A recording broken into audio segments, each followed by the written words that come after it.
موجودہ دہشت گردی کا ذمہ دار کون ہے، اور اس دہشت گردی کے باوجود پاکستان اور عالمی ادارے اس پر خاموش کیوں ہیں، اور خصوصاً پاکستانی میڈیا اس پر کیوں خاموش ہے؟ یہ ایک ایسا سوال ہے جس سوال کو ہم تھوڑا سا اس کے بیک گراؤنڈ میں چلے جائیں. ہمیں 5 اگست 2019 کو جب انڈیا نے کرفیو لانچ کیا کشمیر میں، اب وہاں پہ بات کیا تھی بیسیکلی کہ انڈیا نے ایک اور ٹرک کھیلی کہ اب تک جب بھی دنیا میں کوئی بات کرتا ہے تو وہ یہ کہتا ہے کہ وہاں پہ آزادی رائے، وہاں پہ استصواب رائے کے اعتبار سے فیصلہ کیا جائے، تو وہاں پہ جب بھی ہوگا تو وہ پاکستان کے حق میں زیادہ ہوں گے. تو انڈیا نے اپنے آئین میں چینج کی، وہاں پہ جو خصوصی حیثیت حاصل تھی کشمیر کو وہ ختم کی. اس کے بعد کیا ہے نقصان، کیا ہے کہ وہاں پہ انڈیا کے لوگ آ کے جگہ خرید سکتے ہیں، جبکہ اس سے پہلے نہیں خرید سکتے تھے. ہم نہیں خرید سکتے بلتستان میں، ہم نہیں خرید سکتے کشمیر کے اندر، اسی طرح وہ بھی نہیں خرید سکتے تھے. اب وہ خریدیں گے، پھر ان کے لوگ وہاں پہ آ کے آباد ہوں گے، ان کی آبادی بڑھتی جائے گی تو وہ اس چیز کو مینیمائز کرنا چاہتے ہیں کہ جو کل کو اگر یہاں پہ کوئی ووٹنگ ہو، کوئی اس طرح کی رائے شماری ہو، تو اس میں جو ہمارے ساتھ تعلق رکھنے والے یا علاقہ کرنے والے لوگ ہیں ان کی تعداد کم ہو. اس کے لیے اب انڈیا نے یہ کرنے کے لیے جب سے کرفیو نازل کیا، اب 1.5 سال ہونے کو ہے. 1.5 سال کے اندر وہاں پہ انہوں نے شروع میں تو وہاں پہ انہوں نے لوگوں کی ایک زندگی کو اتنا اجیرن بنا رکھا کہ وہ جیسے کسی جنگل میں، کسی جزیرے میں وہ قید کر دی گئے، نہ کھانے پینے ہر لحاظ سے انہیں تکلیف دی. اب اس کے بعد جب یہ صورتحال نکلیں گی نا، بات آپ نے دہشت گردی کی، جب دہشت گردی کی ہم بات کرتے ہیں تو دہشت گردی کی ہمیشہ ہمیں جڑوں کو دیکھنا چاہیے.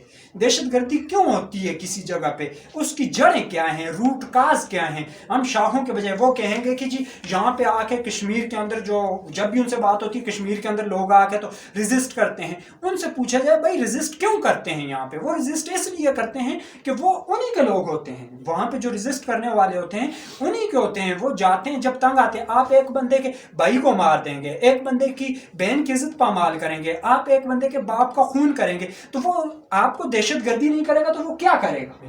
تو یہ کشمیر کا سینیریو یہ ہے کہ وہاں پہ ان کا ظلم اتنا زیادہ ہے کہ پھر مرتے بھی نا بندے کو مرتے بھی کچھ نہ کچھ کرنا پڑتا ہے، تو وہ لوگ وہاں پہ کرتے ہیں. دوسرا جو انڈیا گیم کھیل رہا ہے کشمیر کے بعد پاکستان کے اندر دہشت گردی کی، وہ ہمیشہ بلوچستان کے راستے آتا ہے اور افغانستان. جب سے امریکہ افغانستان میں آیا ہے، امریکہ کے آنے کے بعد جو امریکہ کی مرضی کی گورنمنٹ ہوتی ہے اس کو انڈیا اپنے قبضے میں رکھنا چاہتا ہے، وہ بھی ایک اپنا وہاں پہ شیئر بنانا چاہتا ہے تاکہ وہاں سے پاکستان کو غیر مستحکم رکھا جائے. تو یہ اب بلوچستان کے ہمارے جب بھی مسائل ہوتے ہیں اس کو جب ہم پکڑیں کلبھوشن یادو سے لے کے جتنے بھی ہم نے دیکھیں تو اس کی کڑیاں جا کے انڈیا سے ملتی ہیں. تو یہ اس کو کہنے میں کوئی شک نہیں ہے کہ جتنی بھی دہشت گردی ہے اس کے پیچھے انڈیا کا پورا ہاتھ کیا پورا حصہ ہے، اس نے پورا اپنا اس میں زور لگایا ہوا ہے. اور جہاں تک عالمی اداروں کی بات ہے تو وہ میں نے ابھی بھی کی کہ عالمی ادارے جس طرح کی عالمی اداروں کی توجہ چاہیے، جس طرح کا ان کا کردار چاہیے وہ نہیں ہے. ہاں بات ہم پاکستان کی کریں، پاکستان کی گورنمنٹ نے اپنا کردار ادا کرنے کی کوشش کی، مگر میں سیاسی اعتبار سے نہیں، سیاسی اعتبار سے مجھے کہ کوئی بھی گورنمنٹ ہو، کوئی ان کی پالیسی ہے وہ دیٹس اٹ، مگر ہماری پالیسی یہ سٹل انف نہیں ہے کہ ہم صرف جمعے کے جمعے احتجاج کریں. شروع میں جو ہم نے کیا، ہم نے تھوڑے بہت ٹھیک ہے، شروع میں ہم نے کوشش کی، مگر وہ کوشش ہماری جو تھی نا وہ کم پڑ گئی. ہماری کوشش اس طرح کی ہوتی کہ ہم جتنے ہمارے ممالک تھے، ہمارے ہم آنگ ممالک تھے، ہمارے ہم آواز ممالک تھے، ہم ان کے ساتھ سفارتی سطح پہ ان کی ہم حمایت حاصل کرتے. سفارتی سطح پہ ہم اتنے مضبوط ہوتے کہ جب کوئی اقوام متحدہ میں بات ہوتی، جیسے ہم نے ٹرکی اور ملائیشیا کو اپنے ساتھ رکھا، اس طرح باقی ممالک کو بھی اپنے ساتھ رکھنے کی ضرورت ہے. اب طیب اردگان ہمارے حق میں بولتا ہے تو جو ہماری وزارت خارجہ ہے اس کو اتنا تیز ہونا چاہیے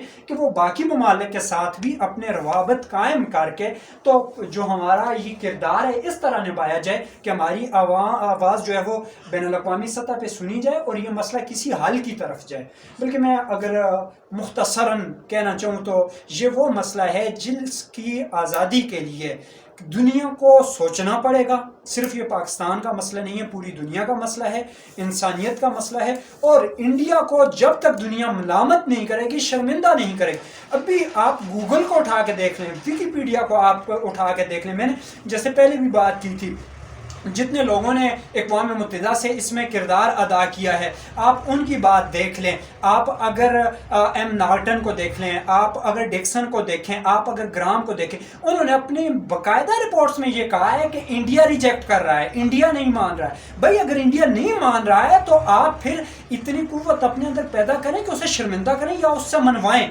عالمی اداروں کو یہ کرنا پڑے گا. اور تب تک جب تک وہ انڈیا کو لگام نہیں ڈالیں گے تو اس خطے میں دہشت گردی ختم نہیں ہو سکتی.